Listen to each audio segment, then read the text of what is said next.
The children were taken on a Tuesday. That detail always struck Commander Riva Osai as unbearably mundane. Not during a battle, not under the cover of darkness.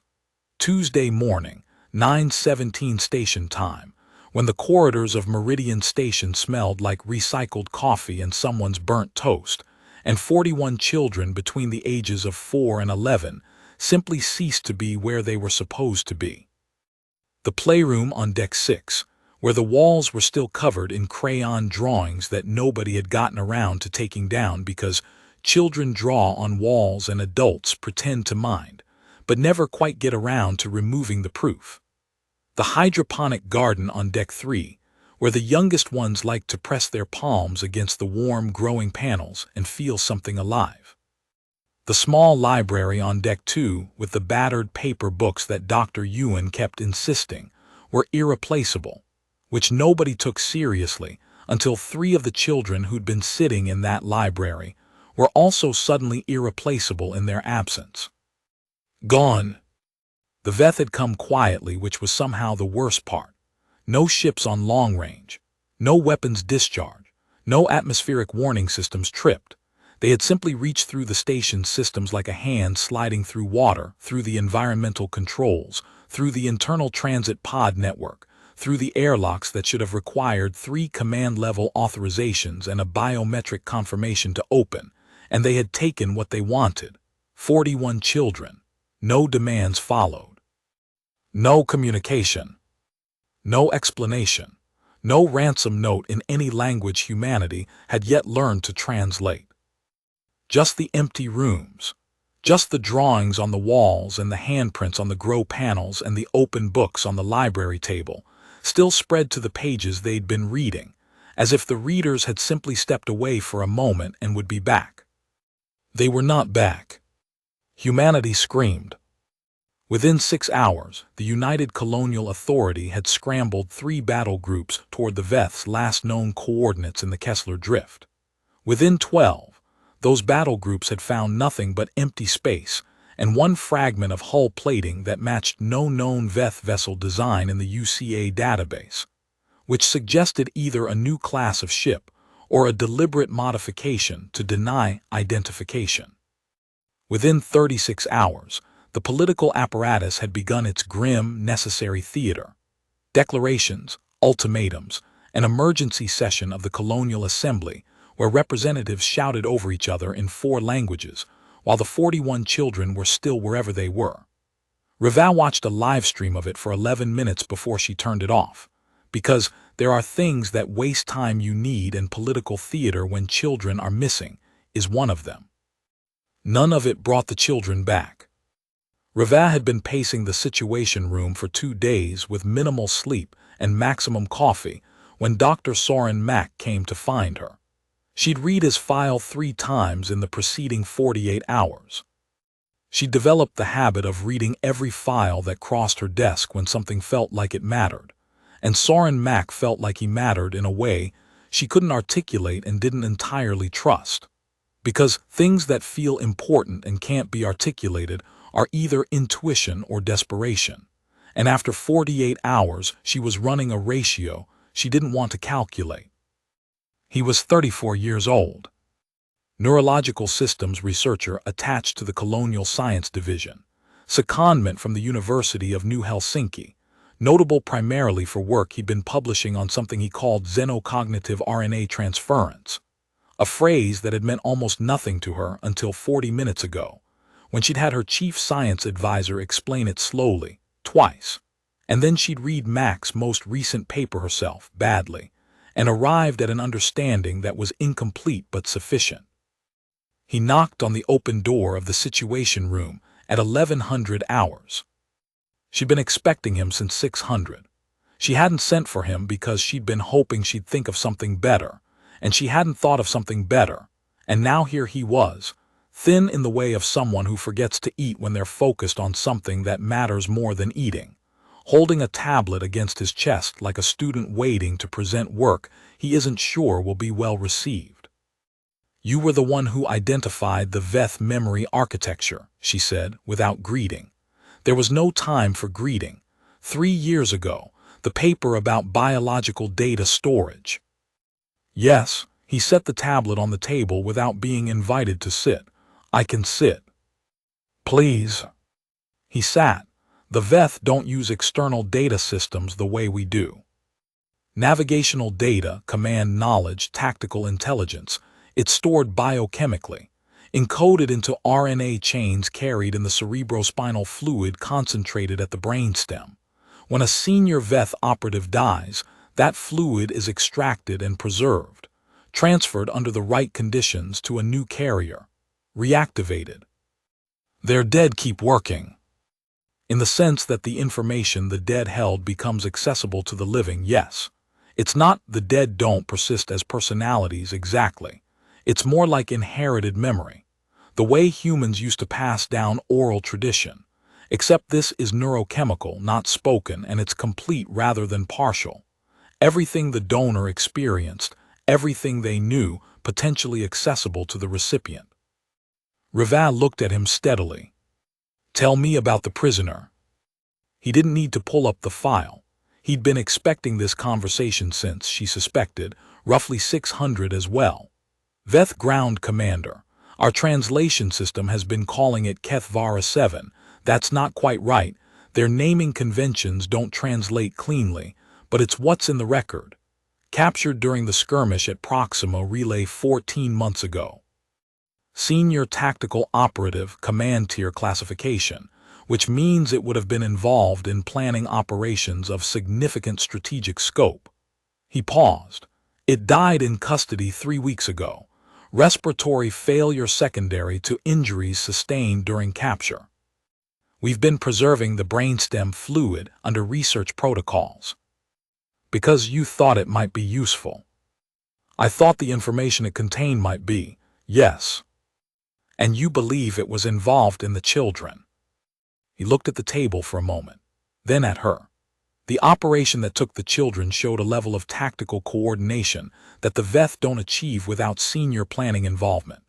The station's systems were penetrated in a way that suggests someone with deep knowledge of colonial station architecture, the kind of knowledge a command-tier operative with 14 months to study our infrastructure would have.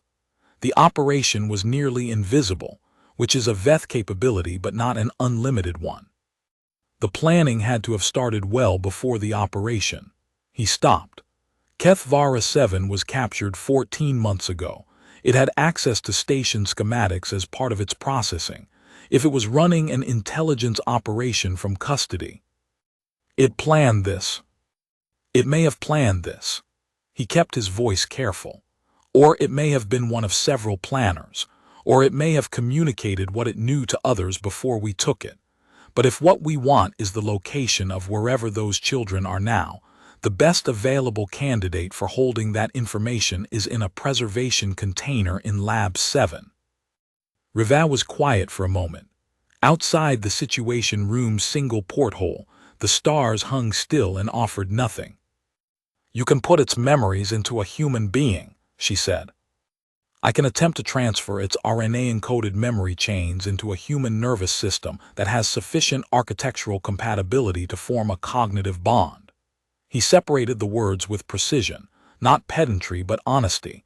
He was being specific because the difference between what he could do and what it sounded like when stated simply was significant. Compatibility isn't guaranteed. Transference isn't guaranteed. And there are other considerations. Tell me the other considerations. The donor doesn't just leave information. They leave impressions, emotional states. The biochemical record of their experiences isn't neutral data. It's lived experience encoded with all the weight of being lived. A recipient doesn't just receive facts. They receive the shape of a consciousness. The felt sense of what it was like to be that individual in those moments. He folded his hands on the table, and she noticed that they were very steady. In our human-to-human trials limited, 3 cases subjects described the experience as being haunted. One described it as having a second person living inside the same body, not taking turns but simultaneously present, like 2 radios on in the same room trying to broadcast different stations. Can the recipient still function, still think, still provide useful intelligence. With management protocols, yes, the dominant personality, the recipient, should remain in control. The donor's presence should be something they experience rather than something that overwrites them. He paused. Should. How long does it last? We don't know with certainty. In our human-to-human trials, the donor presence faded over a period of 2 to 3 weeks as the transferred RNA degraded. In theory, xenogenic RNA should degrade faster. The neurochemical environment is more hostile to it. But we haven't done this before, not across species. Another pause, shorter. There are scenarios in which the degradation is slower than expected. And if it's significantly slower? He held her gaze. He didn't look away from it, which she noted. Then we're asking someone to share their mind with a dead alien's personality for an extended and uncertain period. Potentially permanently, if there's something in the xenogenic RNA that human cellular mechanisms don't break down efficiently. He let that sit. I want you to understand what you'd be asking someone to volunteer for. I understand it, she said. The question is whether they do. The Situation Room was quiet. Beyond the porthole, the stars gave nothing away. I need a volunteer, Rivas said. Someone with sufficient neurological baseline for compatibility. Your team has the compatibility screening criteria. Yes. He looked at her for a moment that stretched out just slightly past normal. I should also tell you that I've already run the compatibility screen on myself. She looked at him, said nothing. I'm compatible, he said. In the top 12% of the population for the relevant markers, which is fortunate because the screen also tells me that compatible subjects are rarer than I'd hoped for, and we don't have time to run a search for someone I don't already know about. He picked up his tablet, set it back down. I'm also the only person on this station who understands the process well enough to manage the experience from the inside. If something goes wrong in ways we haven't anticipated, the most likely person to recognize what's going wrong and communicate it to the team is someone who knows exactly what right is supposed to look like. You're arguing yourself into an experimental procedure that might permanently alter your personality. I'm noting that the case for me doing it is stronger than the case for anyone else doing it. He met her eyes again. There are 41 children. She didn't say anything for a long moment. She was thinking about the things you could say to a person who was making this particular argument. She was thinking about whether any of those things were true. Do you have family? She asked. My parents died in the Kessler outbreak. 7 years ago. He said it without flinching, the way you say things you've had time to make peace with. No siblings. I've been meaning to get a dog. You've been meaning to get a dog. I keep putting it off. Feels like an irresponsible thing to do when you work 70-hour weeks. He almost smiled. This seems like a good reason to prioritize it when I get back. When I get back, she caught the phrasing, he caught her catching it. I'm not planning to not come back, he said. I'm planning to come back with a location. She approved the procedure at 300 station time, in the particular quiet that falls over a vessel when the day cycle dims its lights, and most of humanity is engaged in the collective pretense of rest. The medical bay was very clean and very bright the way medical bays always are, regardless of what hour of the night you visit them, which creates a dissonance between the time and the quality of light that never becomes comfortable. Soren sat on the edge of the surgical bed in his gown, looking at the sealed containment unit that held what remained of Kethvara 7. He had the expression of someone looking at something they've been thinking about theoretically for a long time, and are now confronted with as a physical object, the slight recalibration between the concept and the thing. Dr. Ewan stood at the instrument tray with the injector in her hand, and the expression of someone who knows exactly what she's doing, and would prefer to be doing almost anything else. She was a neurological surgeon of the first rank, called out of a research sabbatical she hadn't been happy to interrupt, the same Dr. Ewan who kept the irreplaceable paper books and who had, Reva had recently discovered, been the children's favorite person for reading aloud in the library. She was holding the injector with technical steadiness and personal reluctance in equal measure. "You understand," Ewan said to Soren, "that once I administer this, the process cannot be reversed. There's no extraction protocol that we know works, if the transfer goes in a direction we don't expect." "I've read the literature," Soren said gently. "I wrote some of it." "Then you understand that reading about it and experiencing it are going to be different in ways that the literature, including yours, doesn't fully capture. I'm counting on that being true in both directions." Ewan looked at him for a moment. Then she looked at Reva, who was standing against the far wall, arms folded, not because she needed to be there, but because she had found that she wanted to be there, and there was no good professional reason to leave. "I need verbal confirmation," Ewan said. "From you, not from a form. Tell me you know what this is." Soren turned to her fully. His voice, when he spoke, was very steady. "It's the brainstem RNA fluid extracted from a deceased Veth command tier operative. It contains the encoded memories, experiential record, and personality traces of that individual. When you inject it, my nervous system will attempt to integrate those chains with my own cognitive architecture. I will experience the memories as my own.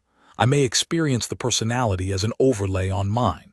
I understand that I may lose clear boundaries between my own experience and the donor's. I understand that this process cannot be undone." He met her eyes. "I understand all of it." "Please." She injected him at 3:17. The first 30 seconds, nothing. Then Soren Mack closed his eyes, and Reva watched the expression that crossed his face, and she had no word for it. It was not pain. It was something more complex than pain, something that used the face's full range in a way that fear doesn't and joy doesn't, something that was both of those things and also something else, something without a name in any language she spoke. It was the face of someone who has been alone in a room their entire life, suddenly hearing another person breathing. He sat very still, 1 second, 5:15. Then he opened his eyes, and what happened in the room in the next fraction of a second was something Reva thought about for years afterward. His eyes were open and they swept the room. The sweep was fast, practiced, systematic, cataloging, assessing, measuring. The sweep of a creature for whom entering a new space automatically meant taking a rapid inventory of threats and exits and points of interest. The sweep of something that had been doing that specific thing in that specific way for a long time. Then the sweep stopped.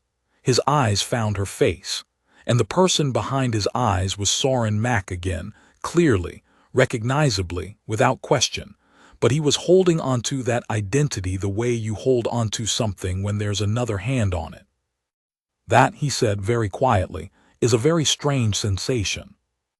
The first day was disorientation and careful silence. They kept him in the medical bay under continuous monitoring, which he tolerated without complaint, understanding as he did both the medical necessity and the fact that arguing about it would itself be a data point suggesting cognitive compromise. Reva came every few hours. She sat across from him, drank bad coffee, and watched him be himself with the slight additional effort that being yourself costs when there's something else also present. Dr. Ewan ran assessments every 3 hours. The neurological readouts were, in her words, unprecedented in ways that are difficult to evaluate because we don't have a baseline for what unprecedented looks like in this context. What she meant was that the RNA chains were integrating faster than projected, and that the integration was thorough in ways that suggested Kethvara 7's neurological architecture was more compatible with human systems than the models had predicted, and that she wasn't sure if this was good or bad or simply what this was. Reva noticed the small things first, because small things are often the true measure. The way he tilted his head when thinking slightly to the right, almost imperceptible but consistent. She'd never seen him do it before. She watched him do it 4 times in the first afternoon and said nothing.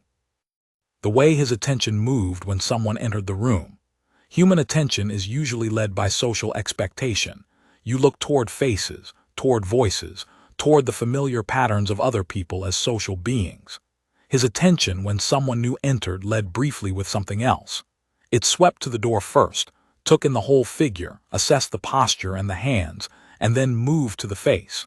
It was the movement of attention that has learned to check for threat before it checks for recognition.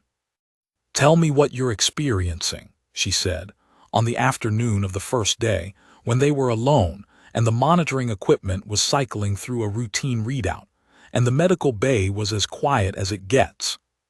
He was quiet for a moment. He gathered his words the way you gather scattered things, carefully, making sure you have them all before you start. You know the feeling when a piece of music plays that you haven't heard since childhood, and it pulls up not just the memory of hearing it, but the whole texture of the time. The quality of the light, the smell of wherever you were, the specific feeling of being the age you were. Things you hadn't thought about in years, and they're suddenly not just remembered but present. Yes, it's like that, but the music is in a language I've never spoken, and the childhood it's pulling up isn't mine. He pressed 2 fingers carefully against his temple, as if checking for a structural change. And it's not intrusive exactly. It's not forcing itself forward. It's more like a presence at the edge of everything. Like knowing someone is sitting in the same room as you in the dark. You can hear them breathing. You know they're there. You can't quite see them, but you're aware of every slight shift of their weight. And when you turn toward the breathing, when I turn toward it, I get fragments, impressions. The Veth don't organize spatial memory the way we do. We think in coordinates. We think in directions, distances, vectors.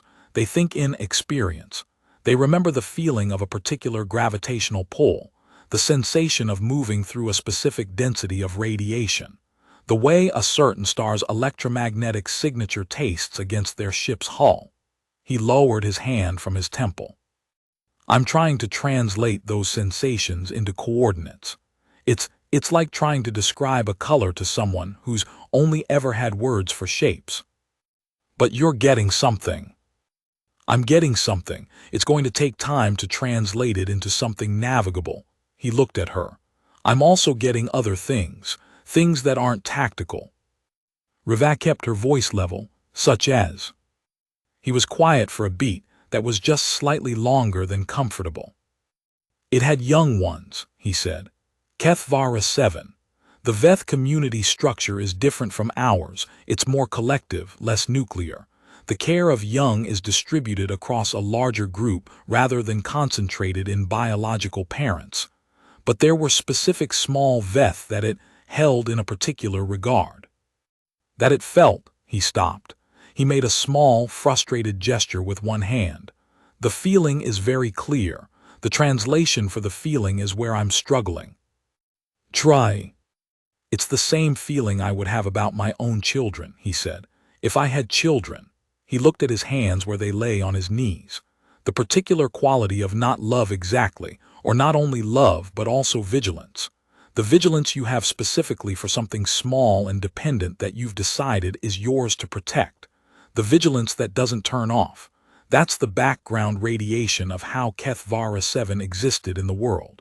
He was quiet. I don't think what it felt about those small Veth was very different from what any parent on this station feels about their child. Riva looked at him for a long moment.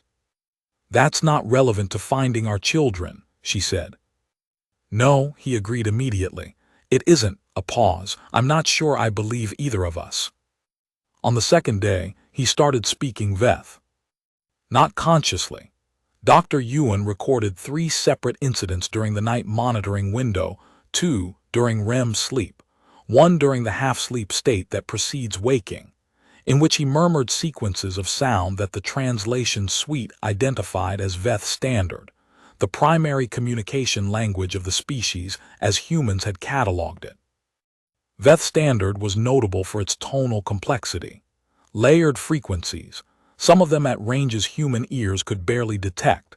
that modified meaning in ways that made standard linguistic translation an approximate and humbling exercise.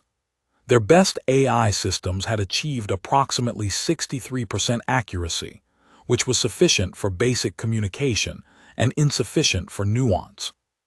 Soren, speaking in his sleep, was achieving something that the translation suite, recalibrating twice to be sure, assessed at 81% structural accuracy. When Ewan told him in the morning, sitting across from him with the readout and her best attempt at a neutral expression, he sat up slowly and rubbed his face with both hands and was quiet for a long moment. "I dreamed about the children," he said at last. "Which children?" Ewan asked, with the careful directness of someone who needs the information to be accurate. "Both," he said, "theirs and ours. They were in the same place. I couldn't tell them apart." He looked at the readout she offered him. "I think this is accelerating. The integration is running faster than the model predicted. The xenogenic RNA is." She searched for the right framing. "It's finding more purchase than we expected. Your nervous system appears to be treating it less like foreign material and more like something it recognizes," he said.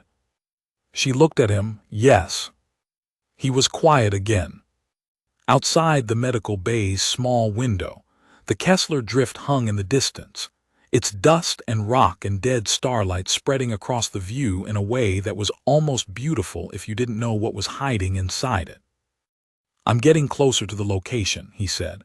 "I can feel it the way you feel a word that's almost there. The shape of it is becoming clearer. There's a specific gravitational signature. The feeling of it is very distinct, like a particular weight pressing from a particular direction.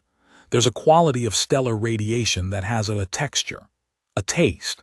Kethvara 7 approached that location many times.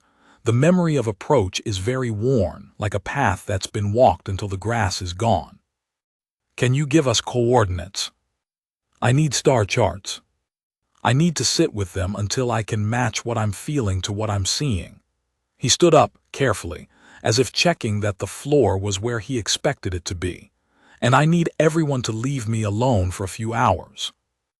They gave him a room off the medical bay with a window that faced toward the drift, and a table covered in star charts, paper ones at his request, because he said the feeling he was trying to match felt more like a physical gesture than a digital interface, and paper you can mark with your hands. They left him alone. Riva stood outside the door for the first hour and then forced herself to go and do other work and came back and stood outside the door again. At hour 2, she heard him talking. She stood very still. His voice was low and very careful, the tone of someone speaking to a presence they're not entirely sure can hear them, or a presence they're entirely sure can hear them and aren't entirely sure how they feel about that. She couldn't make out the words through the door. They shifted between English and Veth in ways that her ears couldn't follow, and there were intervals of silence that seemed to be answers to things he'd said. He was talking to Kethvara 7. There was no other explanation that made sense. She stood outside the door and listened and thought about the strangeness of it. A man, the only human who had ever done this thing, carrying on a conversation with a dead alien in 2 languages through the medium of his own nervous system. She thought about whether she should open the door. She decided that she should not. At 21:40, he knocked from the inside. She opened it.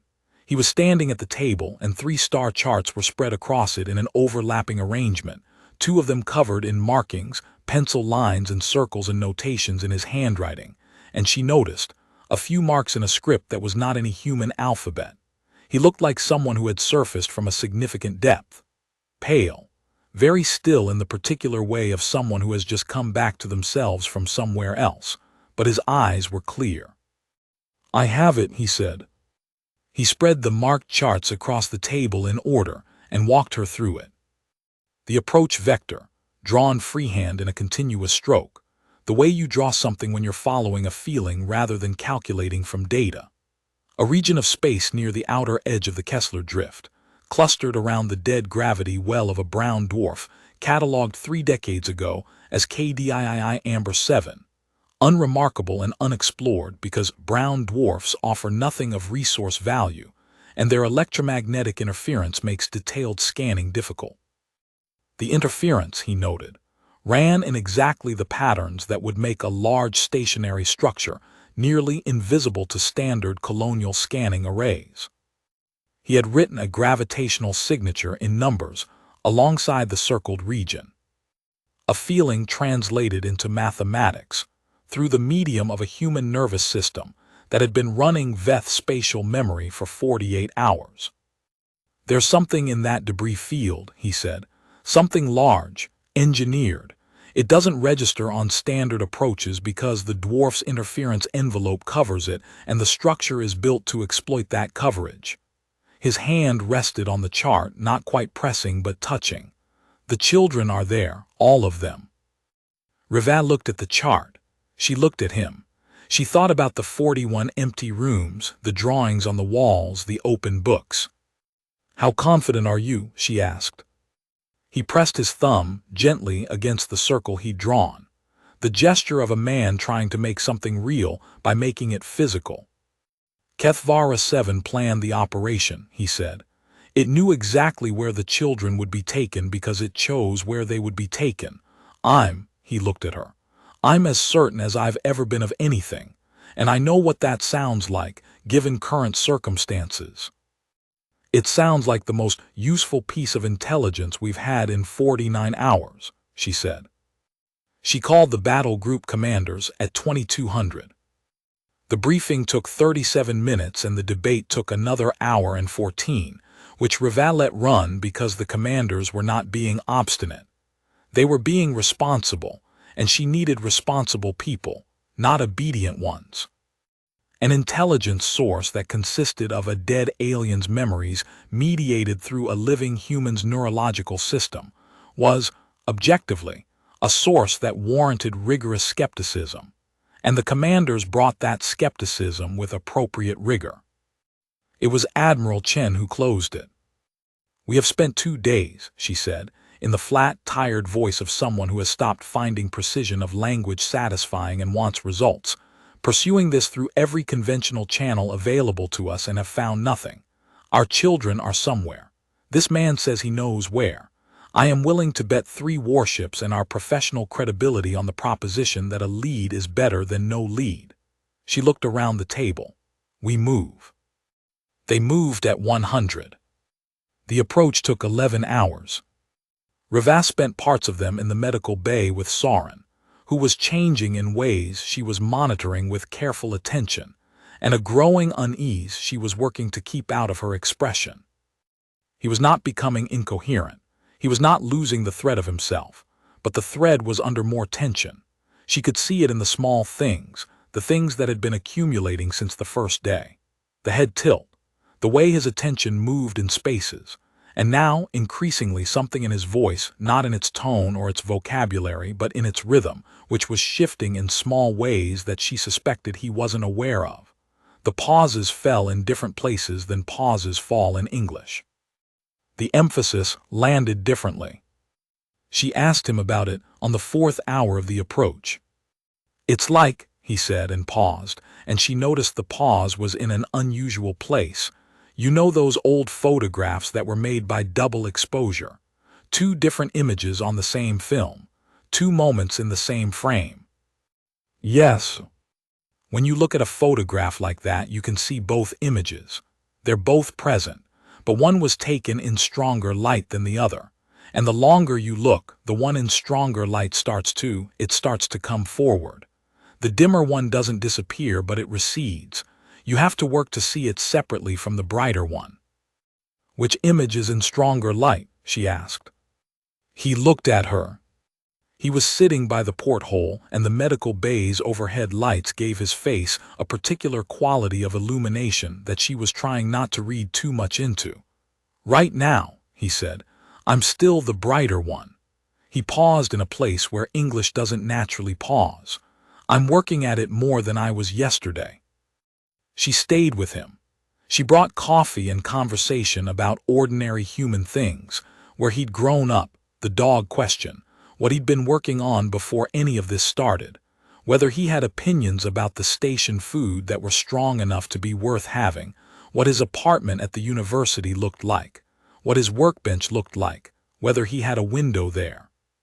She was not subtle about what she was doing, and he was not unaware of it, and neither of them acknowledged it, which was the right way to handle it. She was giving him the texture of being Soren Mac. Small details, tactile and specific, things that belonged to him and not to anyone else. Things the dead alien couldn't give him because it had never known them and never would. He answered her questions more easily than she'd expected. Slowly at first, as if he was locating the memories from a slightly larger than usual distance, and then with more warmth as he found them. The university apartment had a south-facing window and a workbench under it that he described as organized chaos, meaning everything had a specific place he could find in the dark, but nobody else could find with a map. He had very strong opinions about the station food, specifically that the protein blend they used for the synthetic eggs was an offense that would be remembered in the afterlife. He had grown up on the colony station Novia Perm, where winters during the station's seasonal cycle were long, and the entertainment options were limited, and he had consequently read an enormous amount, which had led directly to his career, because the reading had led to curiosity about cognition, which had led to neuroscience, which had led to the specific edge of neuroscience that was trying to understand how alien minds worked. So the thing that's currently happening to you, she said, is technically a career outcome. He looked at her with Soren Mac's eyes, and Soren Mac's almost smiled. I prefer to think of it as primary research. She stayed until the ship's physician came to run the Hour 7 assessment. When she left, she stood outside his door and listened to the quiet and was relieved by the quiet. No voices. No Veth spoken to an absent interlocutor. Just the low hum of a ship in transit and the sound of a man, still fundamentally himself, breathing in a room. The debris field looked like nothing, which was the point. 3 warships running dark, cutting thrust to minimum, drifting through ice and carbonite rock on the outer lip of a dead star's gravity, and the tactical screens showed nothing but rock and interference, and the faint background radiation of a star that had given up on fusion 1 billion years before anyone was around to care. Rava stood on the bridge of the UCA Tessarian and said nothing and watched. The brown dwarf sat at the center of the field like a collapsed bruise, radiating in wavelengths that were useful primarily for ruining scans. Its interference envelope spread across approximately 800,000 kilometers in every direction, a fog of electromagnetic noise that degraded sensor resolution by a factor of 6, and made active scanning the equivalent of shouting in a rainstorm and listening for an echo. The standard colonial survey protocol for debris fields around dead stars was a single passive sweep at long range, cataloging for navigational hazard, and then moving on. There was nothing here. There had never been anything here. Except now there was, and they knew exactly what it looked like on deep scan because a dead Veth commander had once approached it many times, and each approach had been laid down in its nervous system like a groove in old vinyl, worn deep enough that a human mind could find it and follow it. Deep scan ran at minimum power, minimum emission, the passive sensors casting their net as softly as sensors could cast. The bridge crew didn't speak. Rava didn't speak. The tactical officer running the scan had her eyes on the readout, and her face arranged into the careful blankness of someone managing a very fine distinction between looking and finding. Deep scan found the structure at 8:31. It was 3 kilometers from edge to edge, built into and partially constructed from a carbonite asteroid the size of a small mountain. Its architecture the angular organic hybrid that characterized Veth deep space construction, geometry that looked like it had grown rather than been built, like bone that had been taught mathematics and then forgotten some of the rules. Its electromagnetic profile was nearly identical to the surrounding rock. If you didn't know it was there, you didn't see it. If you looked in exactly the right place at exactly the right frequency, with the exact profile of what you were looking for, you saw it. They knew exactly where to look. They knew exactly what profile to use. A dead alien had told a living man, and the living man had told them. The strike teams launched at 9:12. 6 boarding craft, 12 operators each, two-wave approach to 6 access points. The facility had been built to be invisible. It had not been built to be impregnable because invisibility was supposed to make impregnability unnecessary. That calculation had not accounted for the possibility that the hiding would fail. Raval listened to the tactical feed and counted seconds and did not move from the bridge. She was not a person who could do nothing gracefully, so she gave herself tasks, monitoring 3 feeds simultaneously, tracking the status boards on the left screen while the approach telemetry ran on the right, and the comm channel hummed in her ear with the soft procedural language of 12 operators doing what they were trained to do, designating access points, confirming atmospheric integrity of the boarding corridor. Breach acknowledgments, one after another, delivered in voices that were careful and flat, and calibrated to communicate information without communicating the feeling of going through a hostile airlock in the dark into a space built by a species whose architecture your body had not evolved to navigate. 6 breaches at 9:31, confirmed. No immediate resistance, which could mean the facility was lightly defended or could mean the facility's response was not at the airlock. Standard Veth defensive doctrine, which she knew from intelligence briefings that were increasingly looking inadequate for this specific situation, held that concentrated interior defense was preferable to perimeter defense, which meant something was waiting further in. It was waiting on sublevel 2. The tactical channel briefly went dense with communication she was only partially following. Contact, position, suppressing, move left, breach the secondary, don't let it reach the panel, and then it went quiet again, and the status boards updated, and she understood that sublevel 2 was clear. Sublevel 3 was next. She held her breath in the particular way of someone who has trained themselves not to hold their breath, and is doing it anyway. The children were on sublevel 3. The lead strike team made contact at 9:47. 41, said strike lead Chen Morrison. Her voice was controlled. It was controlled the way a voice is controlled when the alternative is something that a person in her position cannot afford on an active tactical channel. 41 non-combatant civilians, status physically intact, repeat physically intact. They're asking for their parents. Reva put her hand over her mouth. She stood that way for 2 seconds, then she put her hand down. Tell them, she said, that we are bringing them home right now. The extraction took 2 hours and 17 minutes. The word the tactical debrief would later use was clean, and Reva accepted the word while privately setting it aside, because the violence of clearing a structure that does not want to be cleared is not a thing she has ever been able to find clean, regardless of what is on the other side of it. What was on the other side of it was 41 children, none of them physically harmed, all of them frightened in the specific way of children who are very tired and want something familiar, and have been managing without familiar things for longer than children should have to. When the last boarding vessel docked, Reva went to the hangar bay.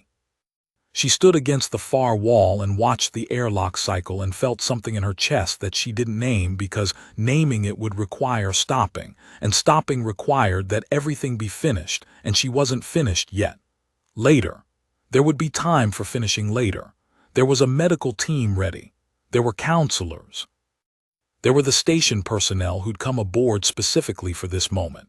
People who knew the children's names and their habits and which ones were afraid of the dark, and which ones acted fine when they weren't fine, and which ones would talk, and which ones would go quiet and need the particular kind of quiet presence that meant. I am here. You do not have to perform anything. I am just here. All of that was ready. The preparing of it had been something to do during the approach, something concrete and useful in the hours when there was nothing else concrete and useful, and she had poured a specific quality of attention into making sure it was all exactly right. The airlock indicator cycled from red to amber to green. The children came through in a staggered flow, with the strike team operatives walking alongside them, maintaining the particular careful calm of people who are very good at hard things and are choosing right now to be very good at this different kind of thing instead. The teachers came through, the medical staff, the recreation coordinator. A girl of about 7, holding the hand of a boy who was clearly too old to need his hand held, and was holding it anyway with the specific stoic determination of a 10-year-old, who has decided that nobody is going to say anything about this. She stopped just inside the hangar and looked at the number of people waiting. She looked at the uniforms and the faces, and, in the face of one of the teachers, the kind of tears you can't stop with a uniform and don't try to. "Are we going home now?" she asked. She asked it with the direct practicality of a child who has been managing a situation and needs current information to continue managing it. "Yes," said Reva. The girl found her across the hangar, looked at her. "Were you the one who found us?" Reva thought about a sealed containment unit in Lab 7. She thought about a man sitting by a window talking to someone who wasn't there. She thought about a hand-drawn line on a star chart and the confidence in the voice that said, "I have it." She thought about the dream he described, theirs and ours in the same place, unable to tell them apart, and what it might mean that a dead alien's love for its own young had at the end pointed a human being toward the location of human young. "Someone found you," she said. "A few someones." The girl considered this, apparently found it satisfactory, went to her teacher, who gathered her up in the wordless way of an adult who has been waiting for exactly that moment. Reva watched them for a while. Then she went back to Soren. He was worse. Dr. Ewan met her at the door with the expression of someone who needs to describe something accurately, but keeps bumping against the edge of the language available. "He's himself," she said. "He knows who he is. He can tell you his name, his history, the specific nature of his objection to the synthetic eggs. He's present." She paused. "But the balance is changing. More of Kethvara 7 is coming forward, more of the time." "Is he safe?" "That depends on what you mean by safe." She looked at her own hands. "Physically, yes. Cognitively, he's managing. He's working at it.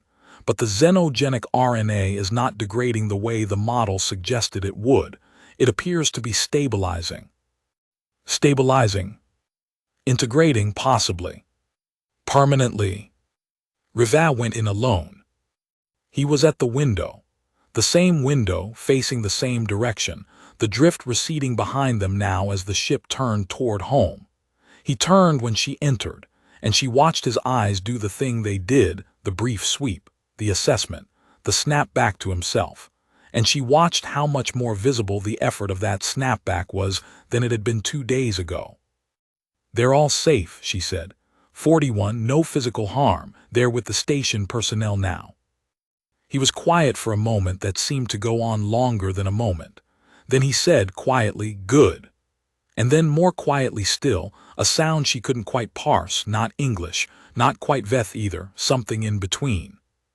She came and sat in the chair across from him. She looked at him and waited. "I keep getting the images," he said at last. "The small Veth, Kethvara 7s, I want to say children, but it's more complicated than that. The particular small ones it held in the particular regard that I told you about." He looked at the window. "And the feeling is that somewhere right now those small Veth don't know where Kethvara 7 is. The feeling is unfinished business. A door left open. A thing that was supposed to be done that wasn't done because..." He stopped. "Because I was captured," he said. "Because someone caught me and I died in a room that wasn't my room and I never got back to them." He heard himself. He looked at her. "That's his," he said carefully. "What I just said, the I was captured. That's not mine." "I know," she said. "I can tell." "How can you tell?" "Because when you say something that's yours, you say it differently. The pauses are in different places." She leaned forward slightly. "Soren, look at me." He looked at her. Tell me something that's yours, she said. Something small, something specific. He was quiet. She could almost see the reaching back through the accumulated weight of someone else's life, down through the layers of someone else's memories that had settled over his own like sediment, reaching for something that was on the surface before any of this started. Novia Perm, he said at last, and his voice when he said it was slightly different, slightly warmer. The rhythm was his again, the English rhythm, the way pauses fall when you've been speaking one language your whole life. The station cycles. The winters were long. I used to read in bed with a light I'd made out of a dismantled screen display because the overhead lights were too harsh and my parents didn't understand why I needed to read after lights out because they thought lights out meant sleep. But lights out was the only time it was quiet enough to actually. He stopped. His face changed. The tension in it was still there, but it was a different kind of tension. The synthetic egg thing, he said. I've had that opinion since I was 12. The protein blend has the wrong texture and nobody has ever successfully argued me out of it. She almost smiled. Tell me about the workbench. I have 17 different sizes of tweezer, and I know where every single one of them is in the dark, and that's not disorganization. That's a system that a particular person made for their particular hands, and the fact that other people find it unintelligible is a failure of those people's spatial reasoning, not mine. He was looking at her now, and his eyes were fully his. The dog, he said. I've been thinking about a beagle. They're loud and stubborn and have very strong opinions about things that aren't important, and I find that quality extremely relatable. Rava felt something in her chest ease very slightly. You're still louder, she said. I know, he exhaled, leaned back, but it doesn't feel the way it did 3 days ago. It doesn't feel like different radio stations anymore. It feels more like one voice that has learned some of another voice's harmonics, like a song with a second melody written into it. He looked at his hands. I don't know if that goes away. Ewan says the RNA is stabilizing. I suspected. Are you, she chose her words carefully, how are you with that possibility? He was quiet for a long time, long enough that she waited, rather than filling the silence, because some silences are thinking and filling them is rude. I went in knowing it was possible, he said. I went in because 41 children were somewhere and I was the person most likely to find them. He looked at the window, the stars moving past it as the ship continued its turn toward home. I think what I'm still working through is that Keth Vara 7 isn't exactly what I expected. From the outside, a Veth command operative who orchestrated the abduction of 41 children is, he paused. It's easier to call that a monster and not look further. And from the inside? From the inside, it's a creature that believed the children were necessary. That believed its own young would be safer if it understood humans at the level of, he stopped again. It was wrong, about whether any of that was justified.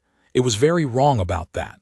But the thing underneath the wrong calculation, the thing driving it, was the same thing driving every parent on this station who has spent the last 2 days unable to eat or sleep. He looked at her. I don't know what to do with that. You don't have to do anything with it, she said. Not right now. Eventually, someone is going to write a paper about this, and they'll want me to have done something with it. Let future you deal with the paper, she stood up. Present you is coming home. He looked at her. He almost smiled. The almost smile was, she noted, entirely his, the particular quality of it, the way it sat more on one side than the other, the slight self-awareness it carried. Nobody else's. The beagle, he said, when we get back. When we get back, she agreed. 6 weeks later, Soren Mack walked into Rava's office without knocking, which was a habit she had never approved of and had stopped trying to correct, and set a data pad on her desk. He looked better than he had in weeks. Not well exactly, the thinness was still there, and the eyes still carried something that hadn't been in them before, a particular quality of depth that came from having had more than one life's worth of experience in a short time. But he was clearly himself. Solidly, unambiguously himself, with whatever modifications were now permanent sitting alongside him rather than competing with him. "Paper's done," he said. "Full protocol write-up, RNA extraction methodology, carrier compatibility screening, transference management, personality integration dynamics, degradation variability, or lack thereof in some cases." He sat down without being invited because he did that, including the sections that are uncomfortable. Reva picked up the pad and looked at it. The ethics sections. The ethics sections. The consent protocol. The section on what you owe someone you're asking to carry this. The section on what you do when the donor's personality doesn't degrade the way you predicted. He paused. The section on what happens when the donor's experience provides information that complicates how you understood the donor's actions. She set the pad down. She looked at him. "And how are you?" she asked. The same question. The answer had evolved over 6 weeks in ways she'd been tracking. "I'm here," he said, "solidly here. Kethvara 7 is," the brief pause, the familiar tilt of his head. "It's quiet. The harmonics are there. I don't think they're going away, but they're quiet. I know when they're mine and when they're not, and mostly right now everything feels like mine, with a few borrowed textures." He picked up the data pad and set it back down. "I dream in Veth sometimes. Still, it's not unpleasant most of the time. It's just a very complex language, and the dreams end up textured with meanings I don't have words for in English." She was quiet for a moment. The children adjusted well, for what it's worth. "I heard I've been thinking about going and sitting in the library. When Ewan clears it, when the paper's in." He looked at the data pad. The irreplaceable paper books. "Ewan would probably love that. She's been sending me reading recommendations via official medical communication channels, which she addressed, 'Dear Patient Mac, for your continued cognitive recovery, please consider the following.'" He smiled, and it was fully his smile, the one that sat more on one side. The first recommendation was a novel about a man who inherits a stranger's memories and has to decide who he is because of them and who he is despite them. He paused. "I have a feeling she didn't find it in the station medical library." Reva watched him, thought about the 41 drawings still on the walls of the Deck 6 playroom, thought about the girl's hand in the boy's hand, coming through the airlock, thought about a man in a room talking to someone who wasn't there, translating a feeling into a line on a map. "The dog," she said. "You mentioned a name." He'd mentioned it 2 weeks ago briefly, and she'd been carrying it since. "Hosser," he said. "It's an old reference to someone who gave something up so someone else could carry it forward." He stood. Seemed right. He picked up the data pad and walked to the door and stopped. "The thing about the RNA," he said without turning around. "The thing that Ewan's concerned about, the stabilization, I've been thinking about it, and I think she's right that it may be permanent. And I think the reason it's permanent is that my nervous system looked at what came in and decided it was worth keeping." He paused. "I'm not going to pretend I know exactly what that means, but I don't think it means I'm less me." He did turn then and looked at her over his shoulder. "I think it means I'm me, with more information than I started with." She looked at him. He looked back. Neither of them said anything for a moment. "Go get your beagle," she said. He went. She filed the after-action report that night, at her desk, with the station quiet around her, and the stars outside the porthole doing what they always did. She listed the children's names first, all 41, alphabetical order, before any tactical summary or strategic assessment or resource allocation review. The names first, because names first is the correct order of priority for everything that followed. Then she wrote about Soren Mack in the section titled Asset, and then she stopped and looked at the word asset, and then she deleted it and wrote personnel commended, because that was what he was. Personnel. A person. One specific human being who had looked at a terrible situation and found the part of it that was his to do and done it. The Veth had thought they were demonstrating something. They had thought they were showing humanity the shape of the space between what humanity wanted and what the Veth would allow humanity to have. They had thought they were calibrating a relationship, setting a parameter, establishing the terms of an ongoing negotiation conducted in the currency of what is held dear. They had not understood what they were demonstrating. What they had demonstrated was that there was a category of action, the taking of children, that humanity would not accept a negotiated response to. Not a diplomatic response, not a measured strategic response. Humanity would send ships, yes. Humanity would move battle groups and file declarations and hold emergency sessions of assemblies. All of that would happen. But before any of it, in the hours while the machinery of civilization was still warming up, a single person would be somewhere in a medical bay at 3 in the morning, rolling up their sleeve, saying, "Give me what you have and I'll find them." That was the thing the Veth had not included in their calculations. They had looked at humanity and seen a species of medium capability and high aggression and moderate strategic sophistication. They had not seen the willingness, the particular, stubborn, specific, individual human willingness to take on something terrible because someone had to and you happened to be the person best placed to do it.